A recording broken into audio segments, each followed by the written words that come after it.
race fans, it's time for the most famous words in motorsports. Please direct your attention to the start-finish line as Mi-Ling Wang gives the command for today's Visit New Hampshire 100. Drivers, start your engines!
As the cars begin to roll off of pit road, we get ready for the first of 3 big races here this afternoon. Full throttle weekend here at New Hampshire Motor Speedway. The first of 3 is the Visit New Hampshire 100 for NASCAR's Pinty Series. And here with us this afternoon, we're happy to introduce Adam Ross, the voice of the Pinty Series. Adam, welcome to New Hampshire Motor Speedway. Thanks so much. It is great to be here. What a beautiful day, a beautiful facility. As we watch the cars peel off of pit road, a problem with the Rona EpiPen, number 18 of Alex Gannett. Driver filling in for Alex Tagliani. Tagliani is here this weekend, but still not cleared to get behind the wheel of a race car after a recent illness. So Alex Gannett sitting in that seat. So it looks like they're going to give the 18 a push start. And the team's actually being told to back away. I'm sure they'll get some help for Gannett. And everyone will be able to join the field. But the story this season has been a game of cat and mouse between Kevin Lacroix, the driver who is on the pole, looking to win his first NASCAR Pinty Series championship, and multi-time champion Andrew Ranger. Just 2 points separate these two drivers, starting first and third here today. I mean, if you look at the results all year long, it's been a back and forth. You can do that, I can do it better. And it's been so much fun to watch as they distance themselves from a quality field in the points championship. So it's either one of their championship to win or lose, and we've only got 2 races remaining. I was going to say that, just 2 to go, and this is an important one here. Only the second appearance of the Pinty Series here at New Hampshire, but I got to think that these guys learned a lot after year 1. I think you're absolutely right. The series had never raced on a racetrack this big, at least on an oval track this big. These drivers are used to high speeds. Of course, Ranger, Tagliani, Lacroix, they come from open wheel road racing, so speed's not really an issue. But the setup of these race cars, fiberglass body race cars, heavy race cars on this big mile-long racetrack, and they held up well. It was some entertaining racing we saw. For sure, and we noticed that they've learned something about it because the speeds were a little faster in qualifying today than they were last year. At least they eclipsed the pole time by quite a bit. So these guys got to be pretty comfortable going into this today. I think they are. And the fun thing, especially the last few races with the points being so tight, is the battle on the first lap. Rangers teammate DJ Kennington starting on the outside of row number 1. He's going to want to keep Kevin Lacroix from leading a lap and getting a bonus point. So every lap matters. I think Kennington is going to race Lacroix as hard as he can as we head towards the green flag. Lacroix hard on the throttle. A great start for the driver, the number 74. And not a start at all. That green flag looks yellow. So we will stack them up and try this again. But yeah, the bonus point for leading a lap, and in our road course races, the first lap at Trois-Rivières, the Grand Prix of Trois-Rivières, was the craziest opening lap I think I've ever watched in this series, just back and forth for that one single point. But it's so important. We're 11 races into this schedule, and 2 points is all that separates first and second. So these drivers are going to look back at the end of the year. One of them is not going to win the championship and look back, where could I have gotten that point? For sure. And of course, you know, you're not going to win it on the first lap. This is the biggest venue that they race on. And of course, 100 laps here takes a little bit. So you got some time to get it done. But if you don't stay consistent, you can get off the pace fast here. And you have to wonder a little bit. DJ Kennington brought 4 cars to this race this weekend. Their team, I don't want to say they're spread thin, but they're working very hard. Their resources have been stretched out as far as you can stretch them. Kevin Lacroix and that team, led by crew chief Don Thompson Jr., their focus remains on that 74, although the last 2 races we see the 75 of Matthew Kingsbury racing out of that same shop as well. But you have to think about that, you know, the resources that you bring to the track. It is a grind. Even though our schedule's only 13 races, they're all packed into a short, mostly Canadian season. Yeah, they had a bit of travel for this one this weekend. Of course, Lacroix, the previous winner of this event, the very first Pinty's race here at New Hampshire, and looking to get it done again today as the field follows the pace car. The Toyota pace car takes them through the 3rd and 4th turn. This time we look ready for the start. I don't think DJ Kennington's going to be fooled like this again. Kevin Lacroix got a great jump on that opening start. They are door to door this time out of turn number 4. Green flag is out, and Kennington again either missed a shift or had some sort of a problem as the field fans out headed towards turn number 1. Here goes Ranger to the inside of Lacroix. Not wasting any time is Andrew Ranger. As I said, 1 point is on the line. He drove it deep into turn 1, but couldn't maintain it. See if he's got anything for Lacroix here in 3 and 4. Lacroix drives it deep, goes up the racetrack. Here comes Ranger to the inside, down at turn 4. No, Kevin Lacroix going to lead lap number 1 side by side. It is Donald Teague in the 24 and the 36 of Alex Lebay racing for 3rd. Donald Teague slips through and takes that spot. Then it's DJ Kennington in the Casserole Edge 17. And the driver who was fastest in most of yesterday's practice session, Alex Lebay in the number 36. Of course, Lebay with plenty of experience here at New Hampshire Motor Speedway. Same with Alex Gannett in that 18 behind him. Donald Teague, a lot of these drivers that have turned laps in the ACT series, having visited this racetrack a number of times. TJ Rinamato, the driver of the 02 at the tail of the field. We should mention that our Jocelyn's Rookie of the Year contender backed it into the wall pretty good yesterday. The team got the car back together, but he is off the pace.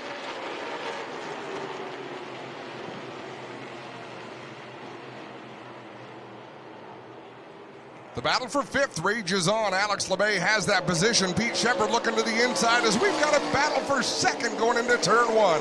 Donald Teague on the inside of Andrew Ranger down into the corner. Teague has to pinch it off a little to the inside. Definitely looks like that outside groove. You keep that momentum up on the high side. Andrew Ranger is well known in this series for preferring the outside to begin with. But that's how we saw Lacroix maintain that spot as well. Run that smooth arc around the high side, able to get those general tires hooked up to the racetrack coming off the corner.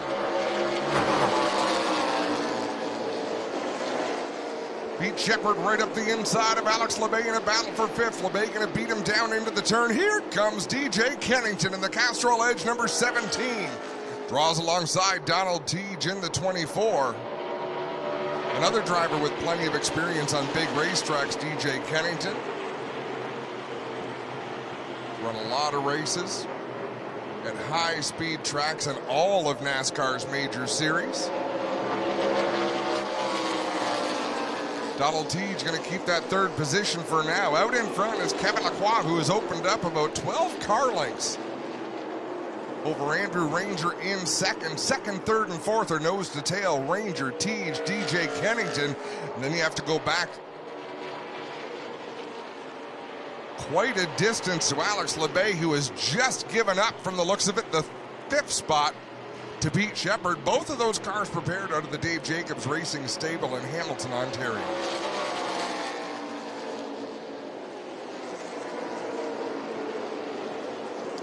More side-by-side action through 1 and 2. It's Donald Teague on the inside of Andrew Ranger.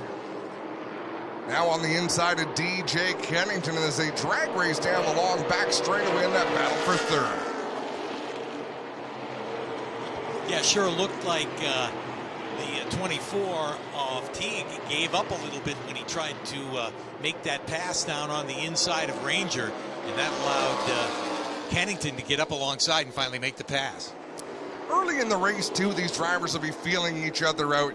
You'll notice there's barely a donut on these cars yet. You get around lap 90, lap 95, they'll use the car beside them for a little bit of help if need be, but great learning opportunity for these drivers. But most of what they're learning right now is none of them are quite as fast as Kevin Lacroix in the 74. Pretty good battle that we're watching right here with the 18 making a move on the inside. That's Gannett trying to make the pass as he works the inside across the stripe and down into turn one. Couple of good friends, Alex Gannett in the 18, Alex Lebay in the 36. And Gannett right down to the inside through 1 and 2. That didn't do him a lot of favors coming off the turn as Alex Lebay was able to keep that momentum and more speed down the back straightaway. But Gannett going to try again, Pete. Yeah, the way they try to do it here at New Hampshire is just driving in as deep as they can. If they can at least get even with the car beside them, they got a half a chance to make that pass coming out of the turn. We'll watch Kennington try it now as he goes to the bottom of the racetrack. But again, the momentum up in that second groove, Ranger just pulls away. And Kennington left a lot of room to the outside. I think he knew Donald Teague was going to have a run to the high side. If he committed to the inside, he let Teague gave that line away. I think he knew it wasn't worth fighting at this point. DJ Kennington, one of the most cerebral racers, really thinks inside that race car and tries to keep himself out of precarious positions on the racetrack. Well, he's had a lot of laps to do that. He's run every one of these races, hasn't he? He's the only driver. You know, there were a lot of years we got down to 4 drivers who ran the whole circuit, and then they trickled away, and now it's been DJ Kennington, I believe, for the last 2 seasons until Jason Hathaway stepped away for a season. They were the last 2 to have run them all, and now it's just DJ Kennington, the last man standing. And they worked their way around one of the back markers. The 0-2 of Rinamato has gone down a lap as we watch that battle a little further back in the pack. Yeah, Alex Lebay still managing to hold off Alex Gannett in the 18. I think this is the point in the race where a lot of these drivers just want to settle in, see how their car's going to transition through this race. Last year they were here, we ran on the Goodyear tires. This year we're on General tires. All season long we've found the General tires to be faster off the start. They fall off harder, but they generally get to a point. Wow, Matthew Kingsbury, all sorts of sideways in turn number 4. He was on the inside of Cole Powell in the 73, and you can see a great big donut on the right side door of Matthew Kingsbury's car. That was a moment.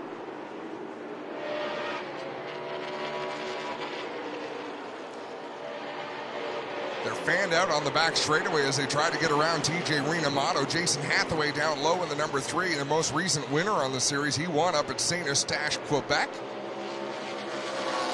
Now it's Cole Powell applying the pressure to Julia Landauer in the number 28. Powell, another one, works it out that he gets a 2-race deal here to finish out the season. How'd that come about? You know what? I'm not sure, to tell you the truth. He'd been running a lot of late model stuff. He was famous on YouTube this past week, a little altercation at Delaware Speedway last weekend in a late model show. He was a great competitor last season in our series. It was fantastic to have him chase the whole series, so I'm a little excited about this. I would love to see Cole Powell. It's funny that when the series began, little history, back in 07, it was mostly oval track racers who were racing on road courses. Then comes Andrew Ranger, and he won that first championship as a road course ace who figured out how to run ovals. Well, lately, most of the drivers that have come to the series are road course racers. Kevin Lacroix, Alex Tagliani, the Dumoulin brothers. Cole Powell brings that oval track specialist flavor back to the series. It's great when we have a balance like that, and he is very, very good on the round track, so great to have him out here doing battle. Yeah, Powell is working it hard, but further up in front of him, that battle between Ranger in the 27 and the 24 of Teague, they just been at it for several laps. Here's Teague again with a look down on the inside. This is the kind of move that you have to make if you're going to pass on the bottom. You got to do it going in, and of course, just like that, Ranger will come back and battle from the bottom at this point. I do love slide jobs, and that was a New Hampshire slide job right there by Donald Teague, and really Ranger might be better off to let Teague go and try to track down Kevin Lacroix, because if they get to battling, it might work out best for the 27. But Andrew Ranger is not one to hand away positions easily. Now here comes Kennington to the outside of Ranger as they race through 3 and 4. Yeah, while those 3 guys are all running together, that is allowing Lacroix to get away for sure, because these cars just can't seem to get nose to tail again and give chase to the leader. So the leader at this point has a difference of about 2.5 seconds, so he's making some time out there. Well, and now that they're single file, let's see what kind of lap times Donald Teague can turn compared to Kevin Lacroix. That'll determine whether he's able to reel him in or not, but Lacroix has set sail and basically can see those guys, but about a half a straightaway back behind him as they race now down into turn 1. Well, and second place was faster. Teague was faster than Lacroix that lap by 1/100th of a second. So it's going to take a lot of laps to close in at that particular pace. And Kevin Lacroix, nearly a half straightaway advantage over second place, but look at 5th on back. They're closing in on Andrew Ranger as we watch Cole Powell down on the inside of Matthew Kingsbury. Now remember, these are the 2 drivers that we are under yellow.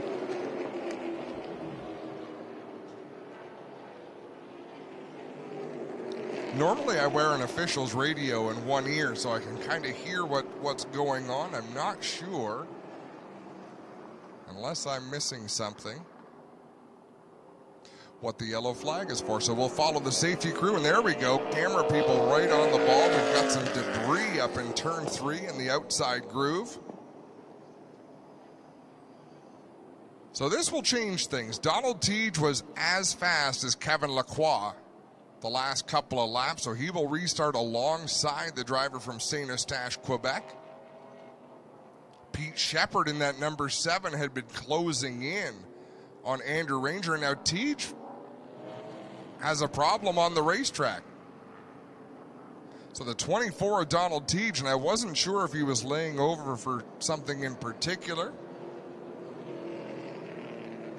It appears that he's just coasting down onto pit road. Boy, that's a tough break. In fact, I don't know that he can even get back to his pit stall as the car is just about stopped coming onto pit road.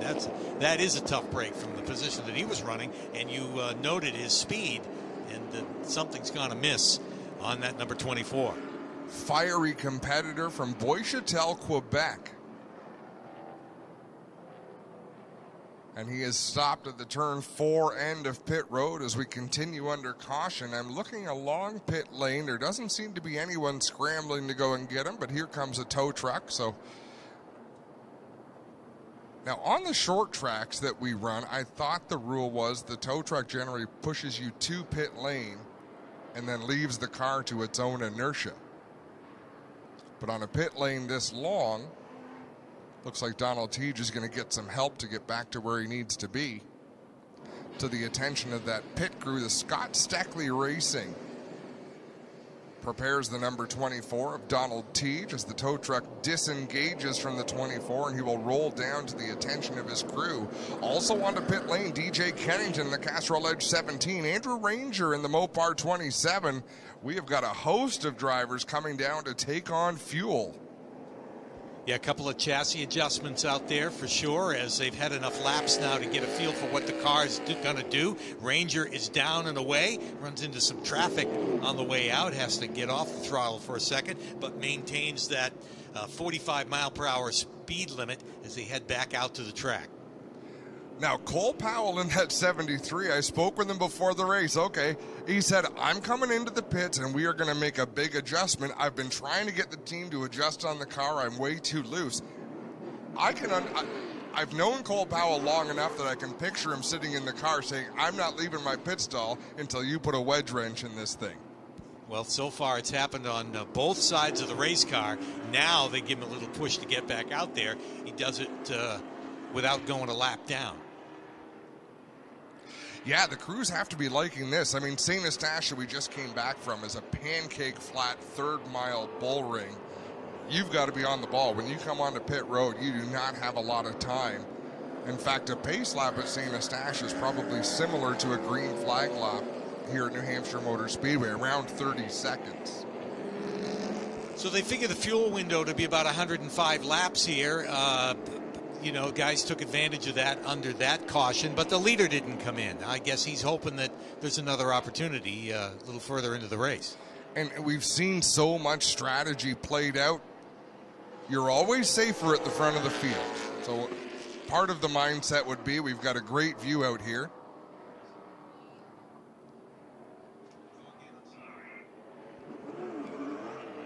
Well, Adam, Pete, if I could jump in here for a moment. So we're down in the K&N Pro Series East Garage getting ready for their Apple Barrel 125. But this weekend, the racing community comes in with heavy hearts, and Max McLaughlin just participated in a debut, or a tribute, rather, of that 51 machine, looking back at the career of Mike Stefanik. A very special moment for everybody here in New England. Yeah, it is. You know, he meant a lot to not only my family, but our race team and a lot of people around this area. So he was a legend of our sport, and he'll be deeply missed. So it's an honor to support him and, you know, carry his name this weekend. Coming back to the green flag, guys, but it's something we'll watch as that day goes on. A lot of people will be cheering for that 51. Joe Koss on the pit road. Thank you, Joe, as the green flag is out and we're back underway, and we get the same leader as we did when the caution flag came out. Yeah, Kevin Lacroix, he's been great on restarts all season long. No different here. He's opened up about 6 car lengths already as they race down into turn 3. Alex Lebay in second. Pete Shepard trying to get the nose of that number 7 to the inside of the 36 off of turn 4. Yeah, Lebay did a great job of keeping him down low, and he couldn't get back on the throttle and get the momentum to get back underneath. So they are tight from second on back. Real tight second through 5th as Jason Hathaway swings to the inside of Alice Gannett. And deeper in the field, look at Andrew Ranger carving through this field. He is back into the top 10 already in that Mopar 27. And we talked off the microphone a little bit earlier about the difference between DJ Kennington and Andrew Ranger. Both of them running out of the same shop. Andrew Ranger will take more chances than DJ Kennington, the savvy veteran that he is. And right now, it's led him to be about 3 spots ahead of Kennington as they work back through the field after their pit stops. Well, Shepard finally made that pass on Lebay as they went down the front stretch. as he is now into the second spot. But again, they all watch Lacroix drive away as he's opened up a big lead since the green flag came back out. Just like he did on the initial green, Kevin Lacroix out in front. Matthew Kingsbury, man, oh man, he is a highlight reel today. Sideways again, this time alongside Julia Landauer, and this time he'll be stuck 3 wide in the middle as Ranger slings it up the inside, 3 wide through 1 and 2. They are rubbing on each other as they work their way out of turn 2. Can they make it work? Just barely, as again, they stay 3 wide down into turn 3. Well, they're Canadians. They're very polite about it. So, excuse me, pardon me, sorry. Yep, here I go.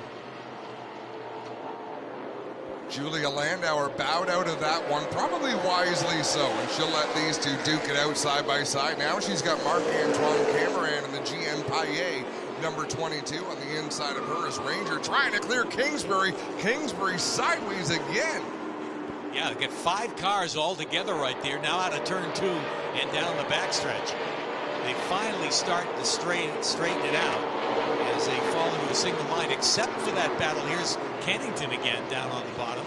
Meanwhile, up front, it's that battle between Lebay in the 36 and now Hathaway in the 3.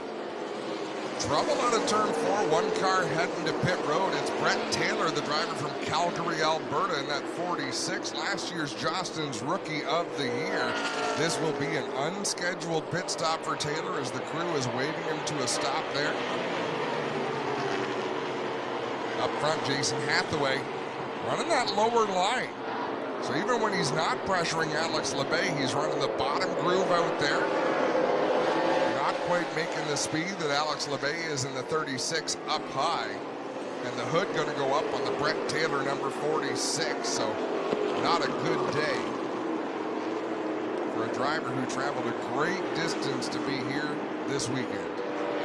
Watching Kennington again in his march back to the front in that number 17, working the inside of Marc-Antoine Cameron and trying to make that pass as they go into 3.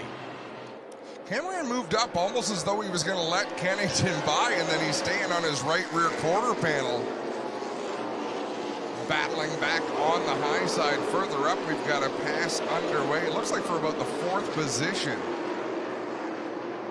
Oh, Jason Hathaway to the inside of Alex Gannett. Not sure if Hathaway broke something or got loose, but problem for Jason Hathaway in the 3. He is off the pace down into the corner. Passed by a few cars since that happened. Don't know if he's trying to gather it back up, but here he comes. Ranger goes around on the outside, and he stays pretty much out of the racing groove. So it's possible, Adam, as you said, something's got to miss on that race car.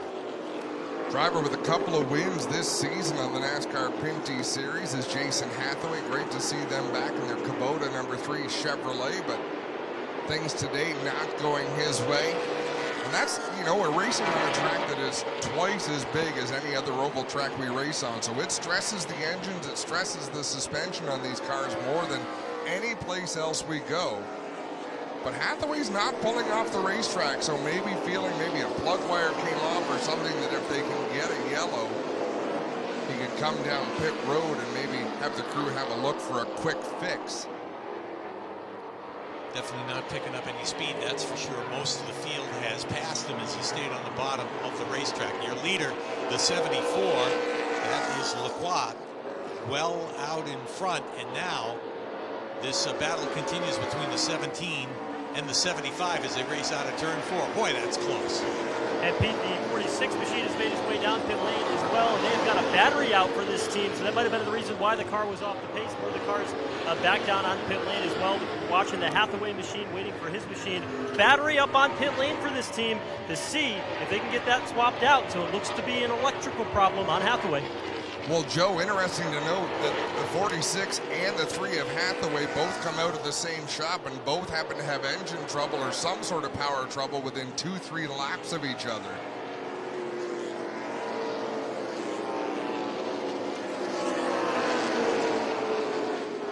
Down off of turn number 2, down the back straightaway, Kevin Lacroix leading the way. He is a couple tenths of a second per lap faster than Pete Shepard, who is holding down the second spot of that number 7.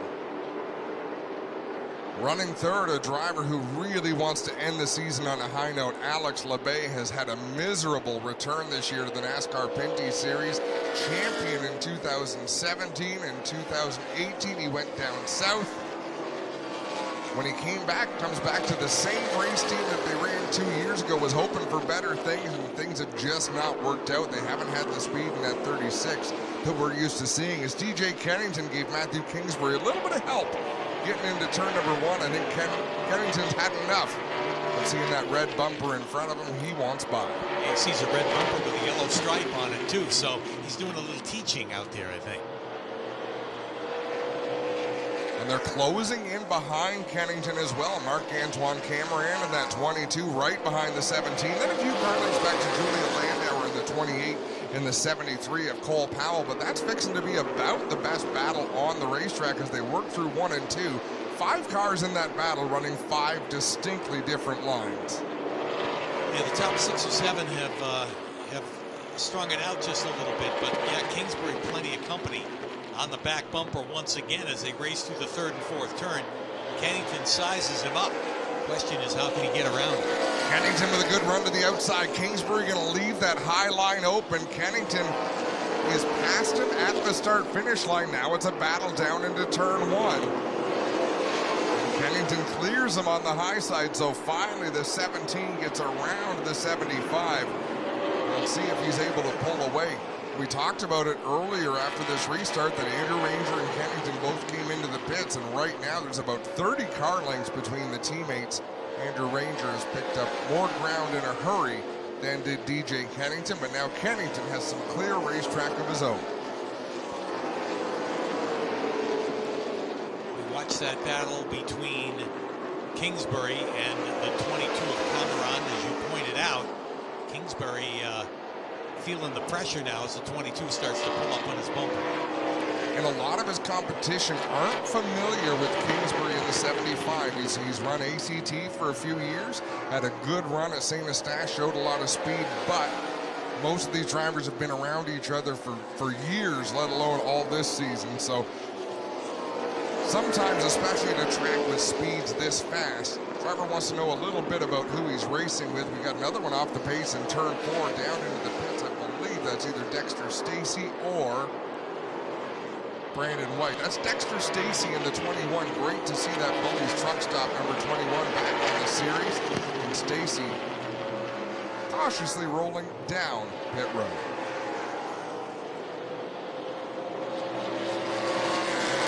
Watch that battle. Kingsbury and Cameron, 75 and the 22 down into turn 1. Closest battle on the racetrack right now, and we've got another one shaping up for the 2nd spot. Lebay has really reeled in Shepard as they race into turn 3. Alex Lebay turned the fastest lap of the leaders the last time around. Now he is caught up to Pete Shepard.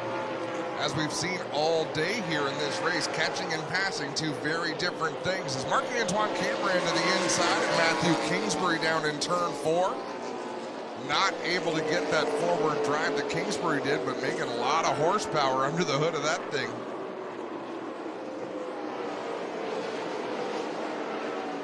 Because right behind them, we've got one up out of the group. That was Julia Landauer, got into turn 1 and went way up the racetrack. Cole Powell around on the inside. Here's Cameron again trying to make that pass in 3 and 4.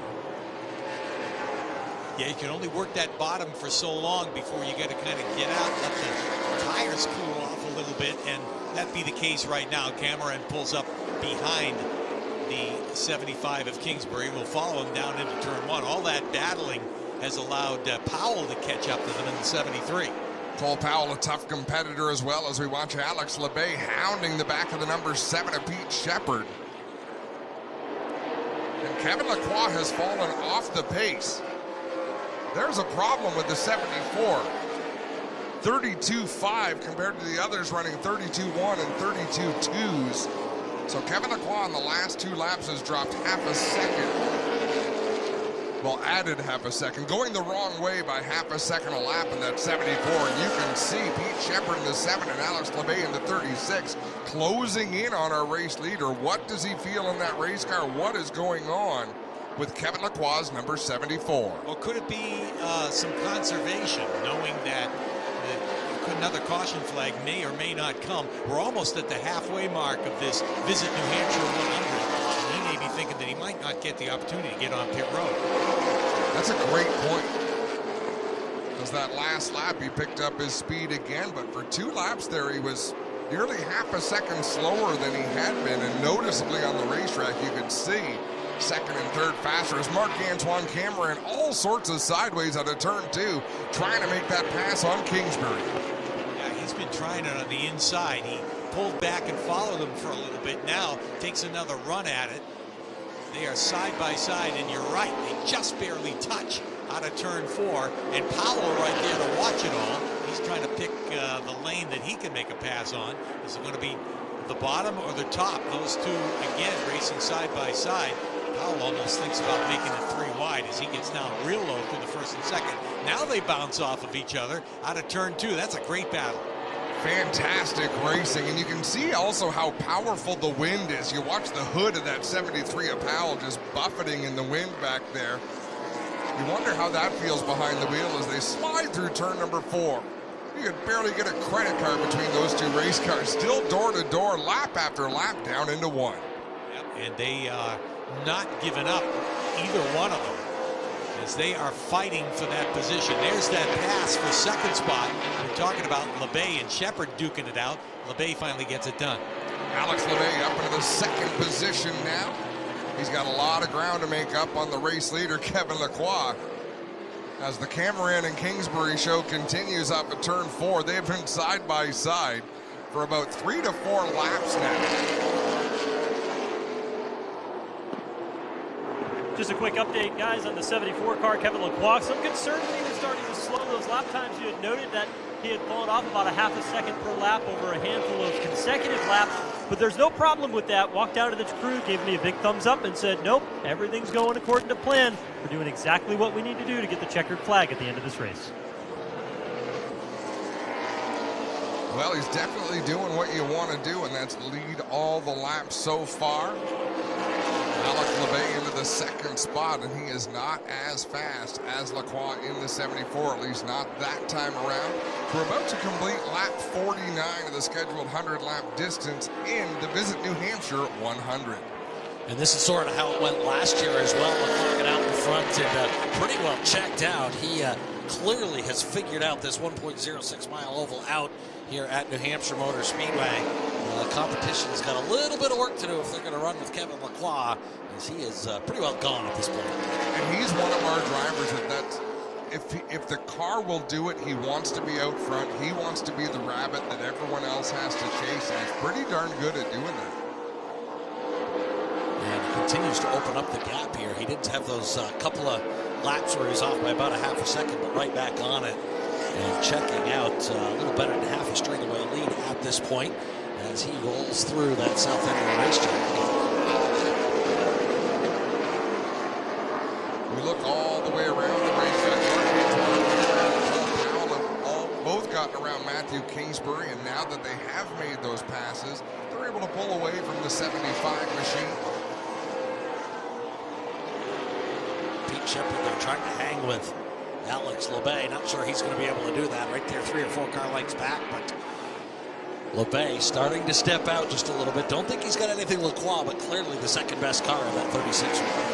Andrew Ranger just made the pass on Alex Gannett in that number 18 to move Andrew Ranger up to the 4th position. Still working his way through the pack after a pit stop and our first yellow flag of the day.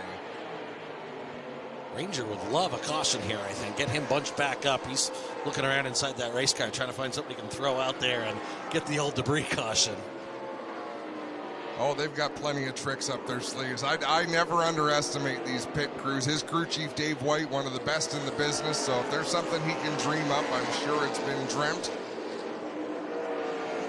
But out in front, it continues to be all Kevin Lacroix. Things have strung out. Julia Landauer is closing in on Matthew Kingsbury in the 75, but I'm not sure if she isn't content right now to run behind him after seeing the tough time that Marc-Antoine Cameron had trying to make a move on the 75 machine. I Everybody sort of settling in here, trying to click off some laps just past halfway.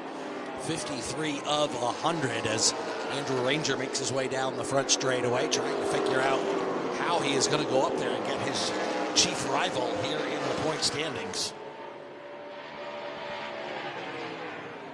Lacroix halfway through 3 and 4, working towards the back end of some lap traffic. This last time Alex Lebay was a little bit quicker, but only by a slight bit. As Lacroix to the inside of JF Dumoulin to put him a lap down into turn 1 and 2. 3 seconds the lead now for Lacroix as he is comfortably out in front. Got to think his crew chief and spotter are on the radio telling him just to manage his pace, manage the race. Don't need to really put a whooping on these guys, but just stay out in front comfortably. This is fairly standard, too, for our oval races, whether it's on a tight little oval or a longer oval. The middle portion of the race tends to string out, but they always seem to find drama by the end. You get down near the end and something starts to happen as we are under yellow once again.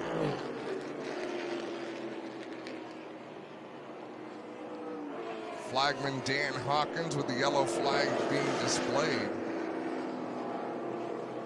That pace car doesn't mess around. He pulled off of the back there in front of second place. They had to fan out and slow down. Someone's got to tell Kevin Lacroix to drop the anchor there in 3 and 4. Yeah, that Toyota pace car, he's going to run right up there and get a hold of Lacroix. There's no question about that. I told you Kevin Lacroix likes to lead laps. He doesn't even like the pace car in front of him. Yeah, that's that racer's mentality right there. You don't want anybody in front of you ever.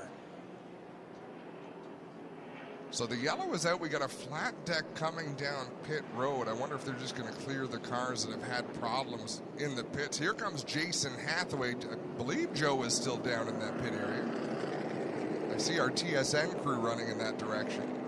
Yeah, it looks like that's exactly what they're going to do.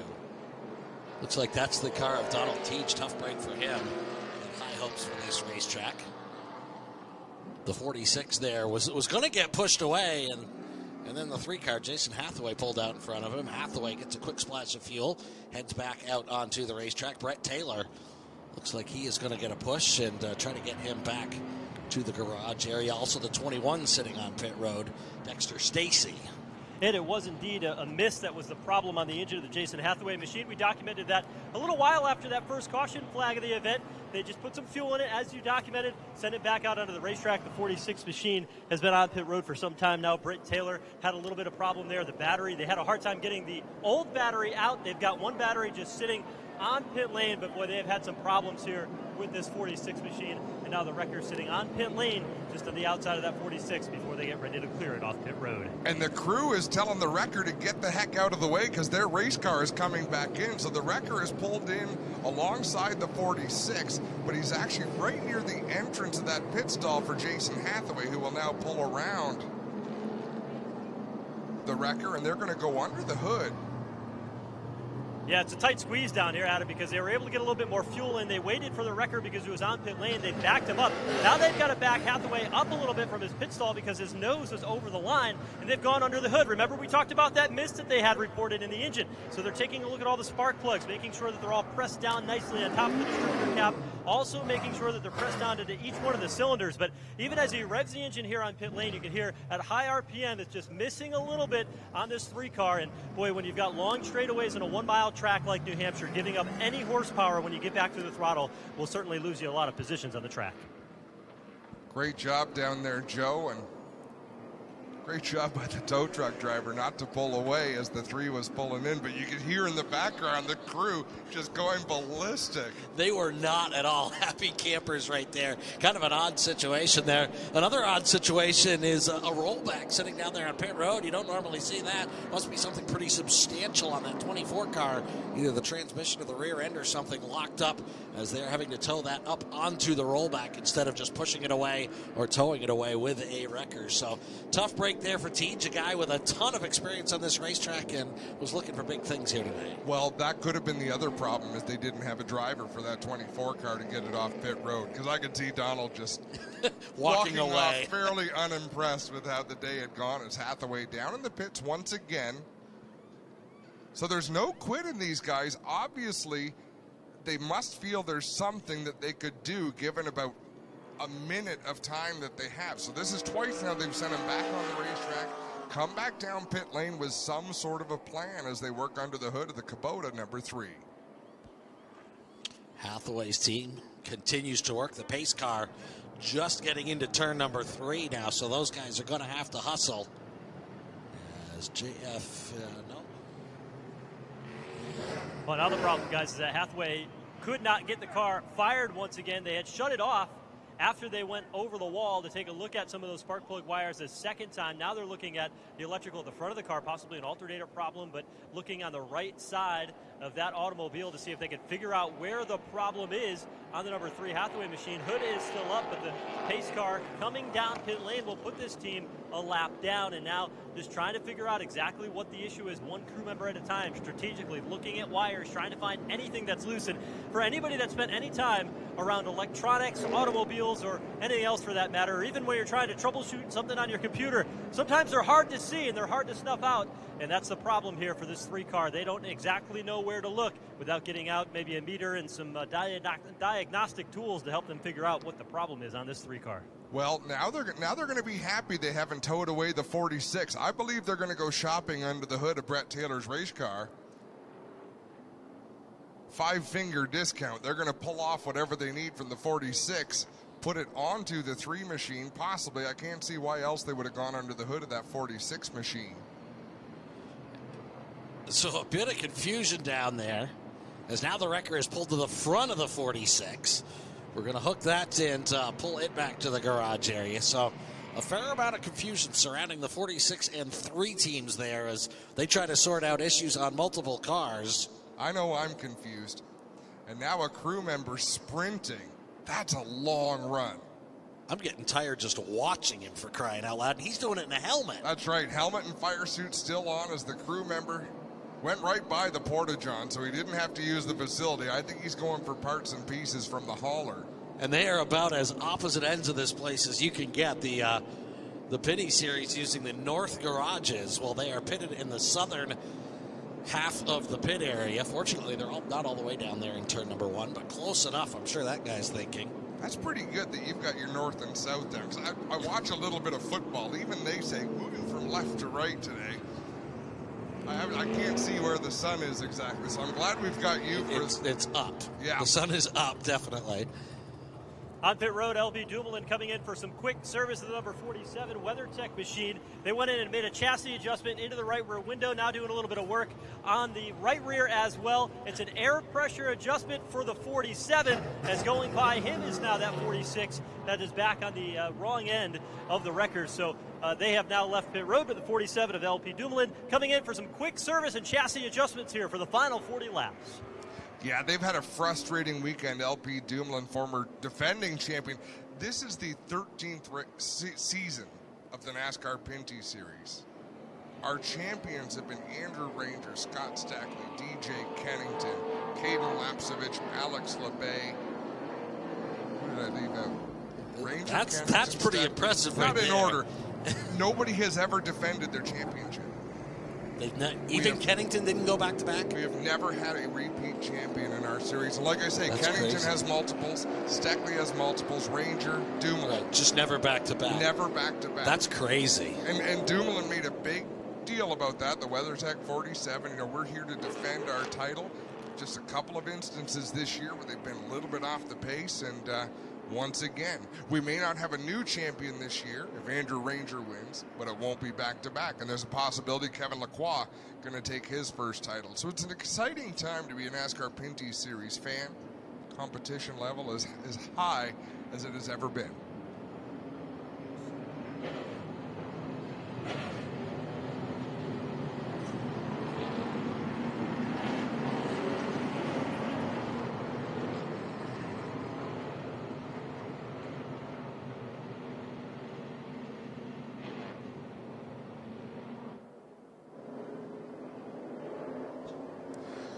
Getting set to go back to green. Kevin Lacroix on the 74. This time alongside, it'll be Alex Lebay in the 36. A couple of drivers with history together.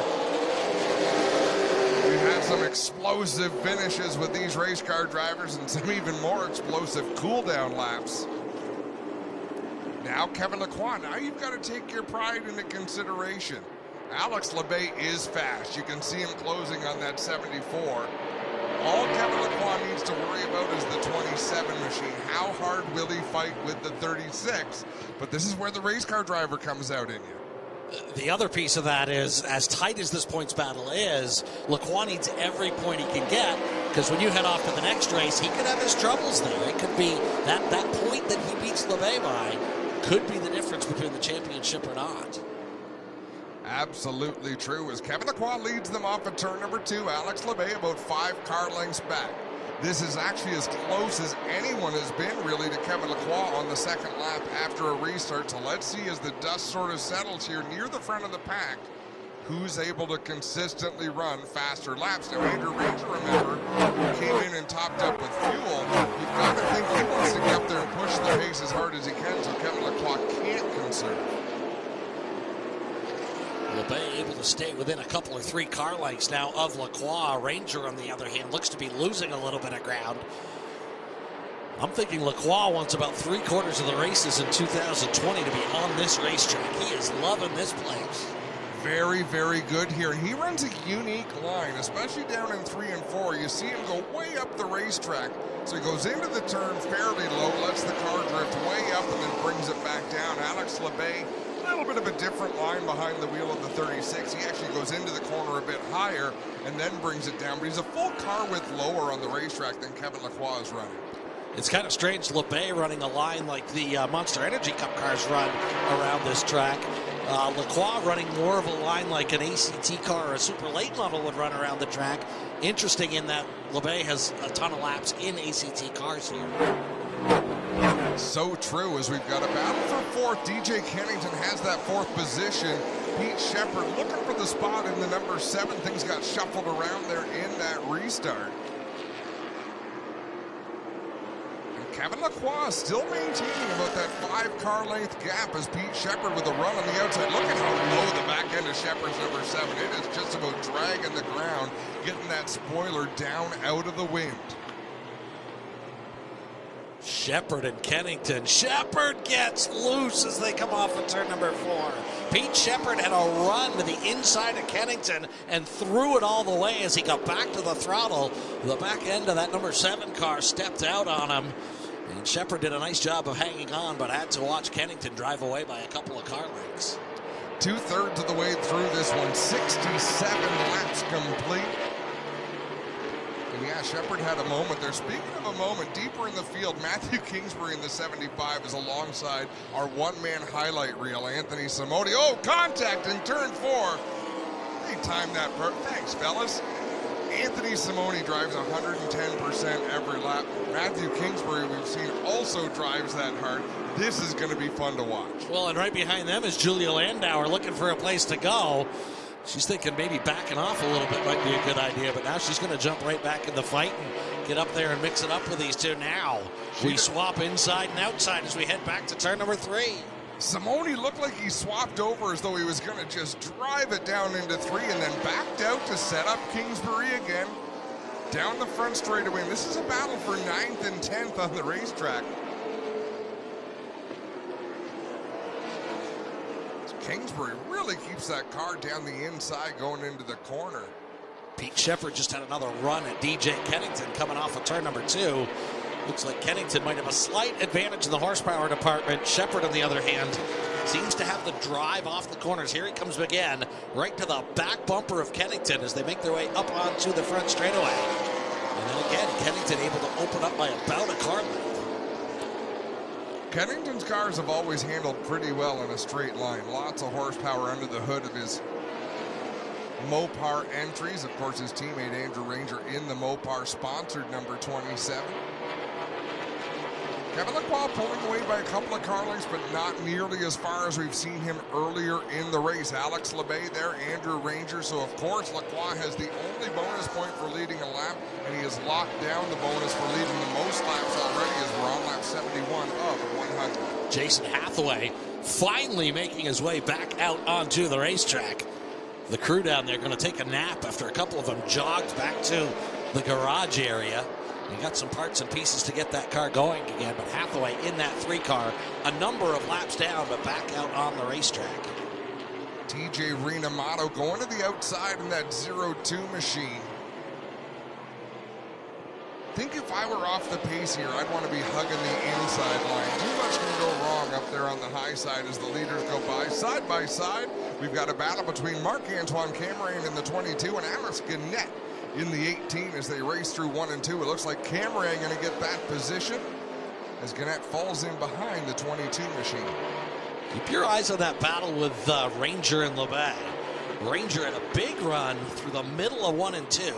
Pulled up to less than a car length. He's going to do it right here as well. And then Lebay able to drive away just a bit. Ranger, I think he's starting to get a little frisky. I think he's starting to figure out that maybe it's time to go. Maybe he needs to put the moves on Lebay. Here he is again within a car length as they go through 1 and 2. Now Lebay able to get the drive back down the straightaway. I think before we're done with this thing, those two are going to mix it up a bit. I have a feeling you may be right. As going around the lap car of TJ Rinamato, Cole Powell swung to the inside of Alex Gannett in the 18. They were 3 wide for a moment off of turn 2 and down the backstretch. Cole Powell gets that spot over the 18 of Gannett. And they both got around TJ Rinamato. Ranger again within a car length of Lebay. Lebay looks like that car's just a little free. Right in the middle part of the corner. Rear end steps out just a little bit. Ranger able to close the gap, but then Lebay able to get the power back down. As we try it again here in 3 and 4. And all 3 of our leaders the last lap turned to 32 flat. So let's see as they go by this time, 32-0, 32-0, 32-0. So they're separated by just hundredths of a second. Nobody up at the front there really with much advantage right now. But the difference is Kevin Lacroix has that cushion. You know, he builds up that 8 car lengths, 10 car lengths. And pretty impressive here that after we're 75 laps into this thing, 3/4 of the way in, still turning 32 flats. These General Tires holding up nicely, and these guys, oh, here we go. Battle for the second spot. Ranger had a peek to the inside.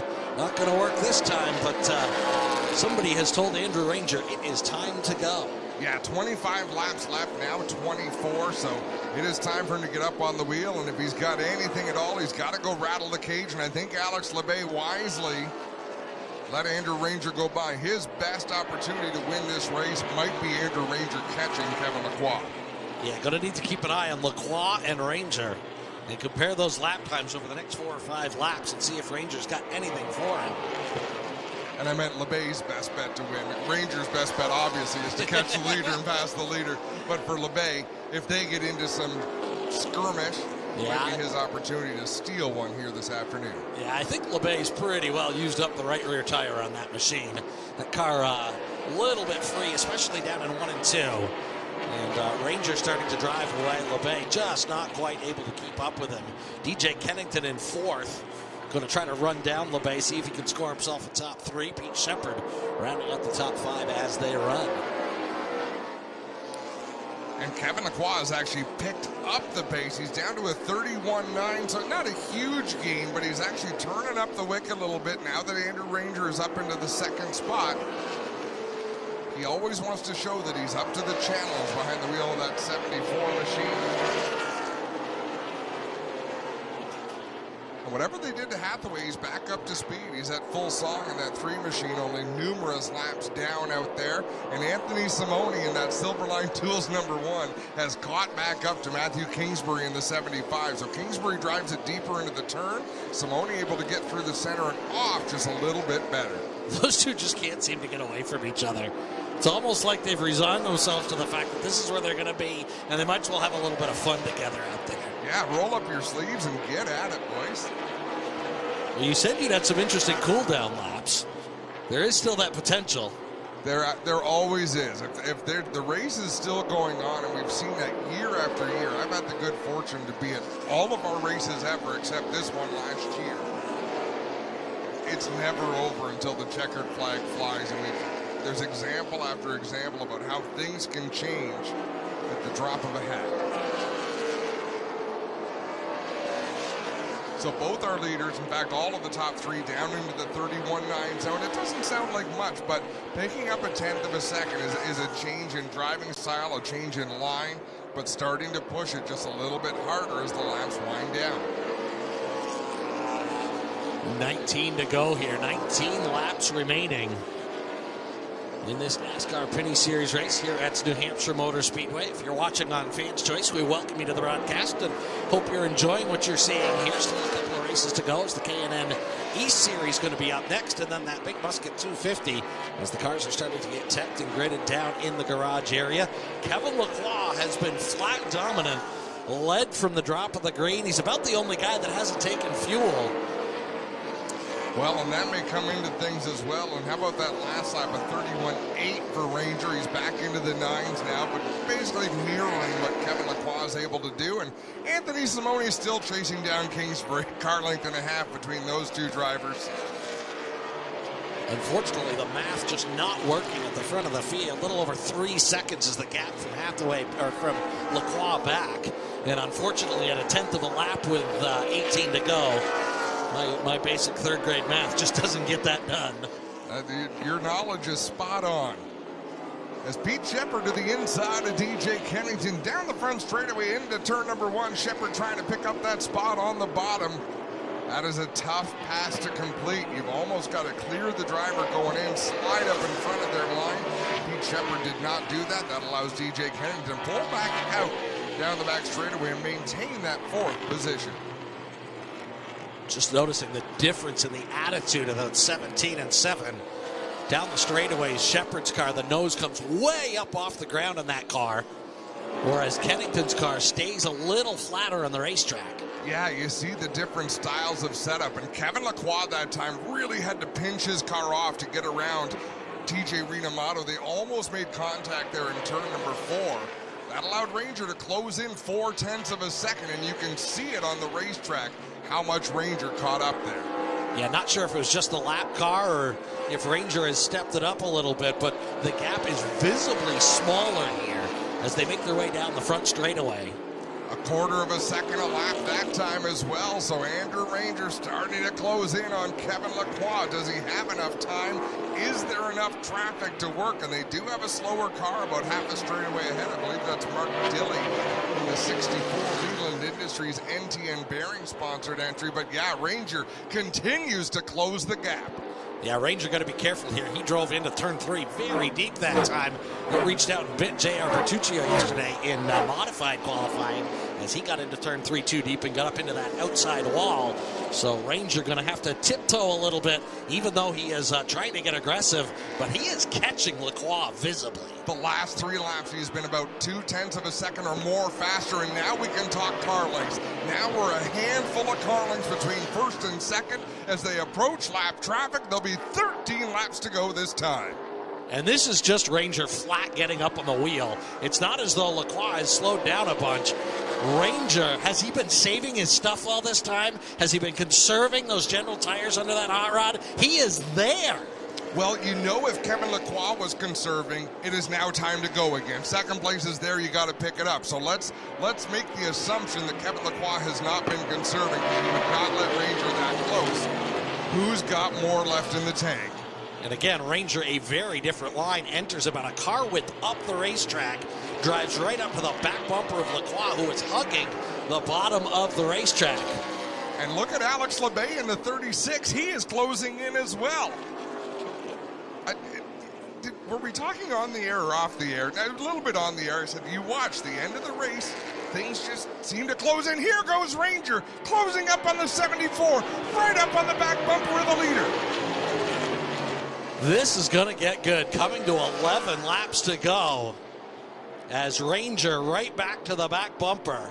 The draft does play somewhat of a factor with these cars. You were saying these cars very boxy, very bulky, but that means the draft is even more a part of this thing. You know, you're right. The boxier it is, and we see that at Canadian Tire Motorsport Park, but here's Ranger on the inside, and he cannot afford to do this. You've got to make your move, and you've got to finish your move, and I know it's harder than it looks, but Mark Dilley may help things. No, that's JF Dumoulin, I'm sorry. Two different approaches. Lacroix drove it in deep to make the pass. Ranger backed off to get a good run off. Here goes Ranger to the inside of Kevin Lacroix. Thought Ranger was going to chuck it in down in turn number 1. Now he goes to the bottom, to the inside. Will he push Lacroix up high? He will if he has to. It's a little early for that as Kevin Lacroix gets that run around, but you'll notice Ranger not giving an inch. He's not driving all the way to the bottom. He's driving right to the left rear corner of Kevin Lacroix's number 74, but now he's got to look in the rearview mirror because here's Alex Lebay as well. Kevin Lacroix continues to run similar lap times, but Andrew Ranger has picked up the pace, have Alex Lebay. These guys figuring out you got to save. Lacroix not so much. Here comes Ranger to the bottom again. Can he get the drive? No. Ranger going to have to try to figure out a way to get to the outside of Kevin Lacroix if he's going to make that move. And what Ranger's done the last few laps is timed his moves at different spots in the corner. He's trying to see where his best run comes, and I think this is the plan. He had to get it as late in the corner as he could to peel down to the inside. No, still couldn't make the move on Lacroix. You are correct, though. He has been experimenting. He's been trying stuff. He has run these corners differently every lap over the last 8 or 10 laps, trying to figure out his best approach. Now has a run off turn number 2. Can he get back to Lacroix? Not going to happen before turn number 3. What will he do this time? He's going to toy with Kevin Lacroix as much as he can. I'm not saying it's going to be easy for him, but he's trying to use him up. Here he goes to the inside, moving up the racetrack on the 74. We've got a new race leader. It's Andrew Ranger. And this is for the championship, folks. It won't be decided here, but it will certainly change things. Ranger got to the inside. Lacroix slipped up just a little bit, made that little mistake in the middle of 3 and 4. Now Ranger going to try to drive away down the back straightaway. Now 2 car lengths out. Now Lacroix's got to worry about the kid in the 36. That's right, Alex Lebay looking for his first victory of 2019. He is hungry as Andrew Ranger with the lead. Pulling away from the 74 of Lacroix. Lebay sideways through turn 4. Lebay getting very, very aggressive. I was thinking he'd used up that right rear earlier in the race doing it, but obviously cooled it down, got it back under him, and now going to work for second spot is Ranger, trying to pull a Kevin Lacroix and check out here. You lead a lap, you get a point. You lead 2, the most laps, you get another point. You win the race, you get 3 bonus points. So Andrew Ranger could undo in this 5 laps what Kevin Lacroix took the entire race to build up. What a show as Lebay still trying to get a run to the inside of Lacroix. And he is checking out. Ranger not holding anything back here as we're 5 laps to go. 5 to go as the top 3 make their way through turns 1 and 2. Lebay took a shot, couldn't make it work that time. He'll have 4.5 laps to get it done.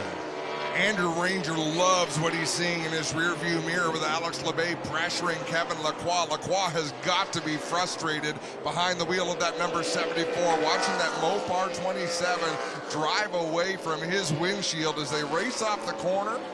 4 laps remain. This has absolutely turned into a barn burner here for second spot as Lacroix continues to hold off Lebay. Lebay trying to study up. Here he goes. He's got to run down the back straightaway. Side by side as they head for turn number 3. Lebay dead even into the corner. And Lebay not going to get it done as Lacroix drives it in deep on the outside into 3. Look at the front wheels on Lebay. He is sawing on that steering wheel trying to make that pass. That little bit of contact they had in the corner could affect either one of these cars. A cut tire would be devastating for Kevin Lacroix. As it is right now, the points would almost be a wash in this race as we head to our final round, but that was significant contact between Lacroix and Lebay that last lap out of turn 2. Andrew Ranger to the outside as some slower traffic continues to extend his lead. Ranger absolutely continues to drive away. Lacroix in second. Alex Lebay right there. It'll be 2 sticks in the air, 2 laps to go here for the top 3 for the entire field, but Andrew Ranger just needs to hit his marks, just needs to stay consistent. This is a race to the white flag. We've got them side by side in 3 and 4. LP Dumoulin trying to get around Simone. Ranger needs this race to stay green. He does not need a NASCAR overtime finish in this one. So that battle sorted itself out. The white flag gonna fly for Andrew Ranger this time. 1 more lap. Lap traffic right there in front of him. He'll dispense with them quickly. That is the 28 of Julia Landauer. She will go a lap down. Ranger not able to get that done. Ranger going to have to negotiate carefully. Now gets clear of Landauer. Here comes Lebay on the bottom. Lebay going to try one more time. Kevin Lacroix runs him down the racetrack. Kevin Lacroix defends that inside position. Last time through 3 and 4. Andrew Ranger working his way through the corner. Lebay to the inside of Kevin Lacroix for the win in the Visit New Hampshire 100. It's Andrew Ranger. Lacroix stuffs it into the wall. Will he cross the start-finish line? He has got to get the car running. Oh, Kevin Lacroix after contact with Alex Lebay. Look, he is 20 feet. This is unbelievable. He is 20 feet from the and points losing lead. Points as he sits there. Every car that goes by as we are under yellow, unofficially. So it looks as though he'll finish. There's more coming. Brandon White is on the lead lap. So Kevin Lacroix is down to 12th right now.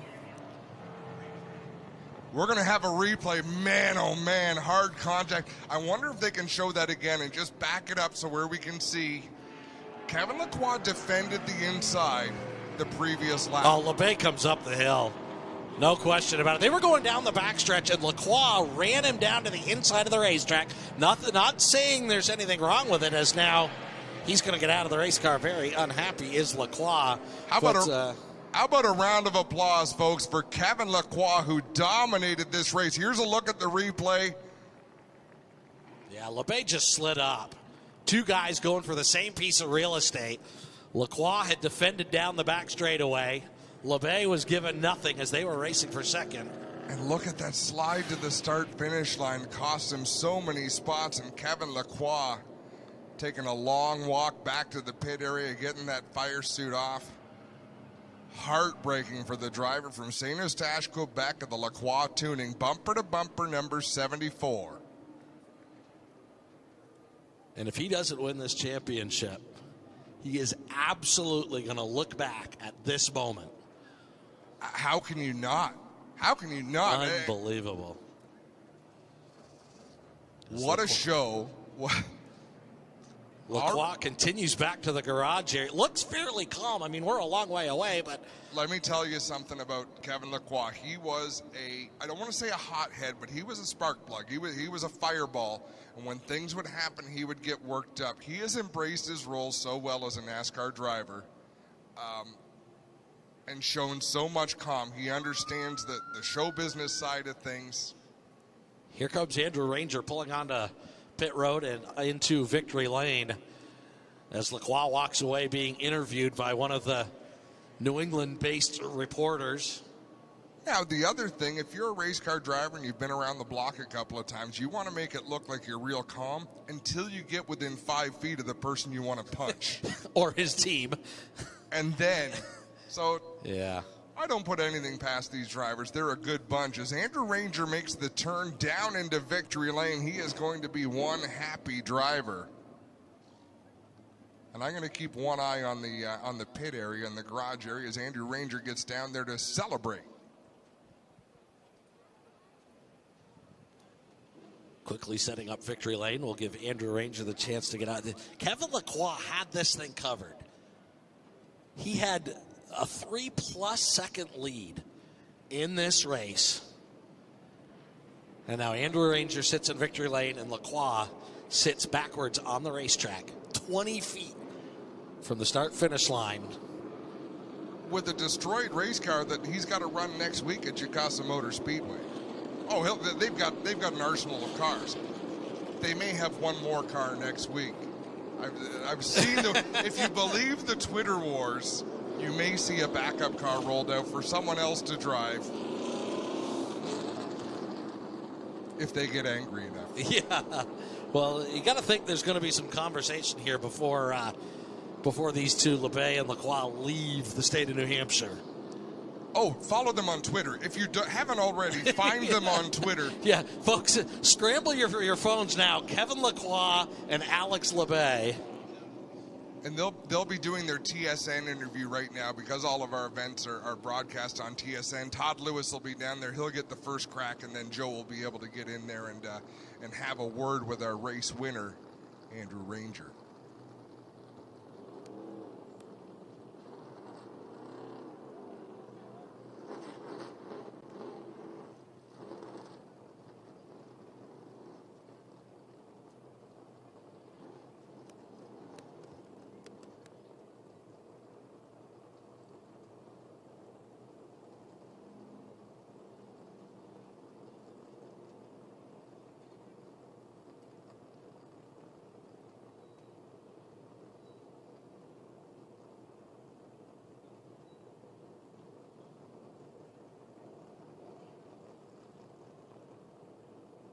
Well, race fans, what a way to start our full throttle fall weekend here at New Hampshire Motor Speedway. An outstanding performance here by Andrew Ranger. Just finished up his TV interview. They're going to go ahead and talk to him one more time for a follow-up question.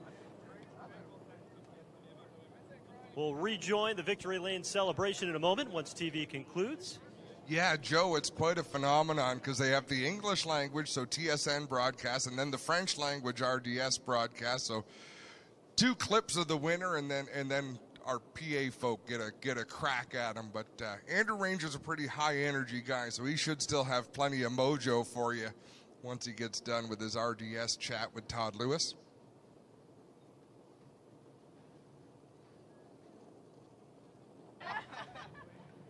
All the TV obligations are complete.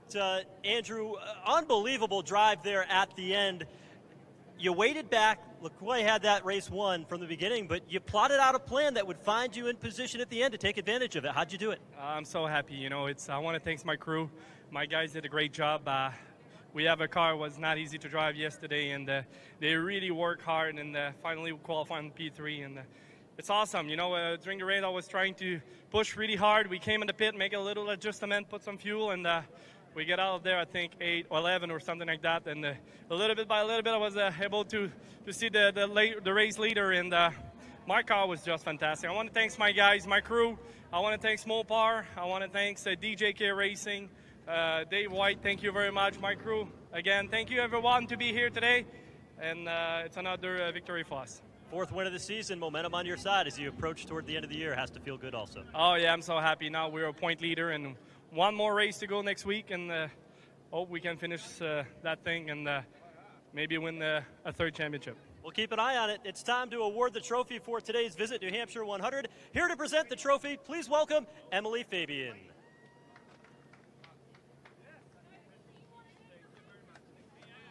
We also want to welcome back the Executive Vice President and General Manager of New Hampshire Motor Speedway, David McGrath, for a very special presentation in a moment, once we conclude with a couple of extra photos here with Emily Fabian. What a day it was today, race fans. You think you had it won, and then that last moment, strategy plays in, and Andrew Ranger picks up his first win here in New Hampshire, 4th of the season, and gets the opportunity to hoist the trophy here this afternoon at the Magic Mile. We want to go ahead and now welcome in David McGrath, Executive Vice President, General Manager of New Hampshire Motor Speedway, to present our winner, Andrew Ranger, with a gallon of New Hampshire maple syrup. And now, Andrew, you've got to go ahead and give that a big swig here in Victory Lane at Loudon. There is nothing sweeter than visiting New Hampshire. Andrew Ranger wins a Visit New Hampshire 100 at New Hampshire Motor Speedway.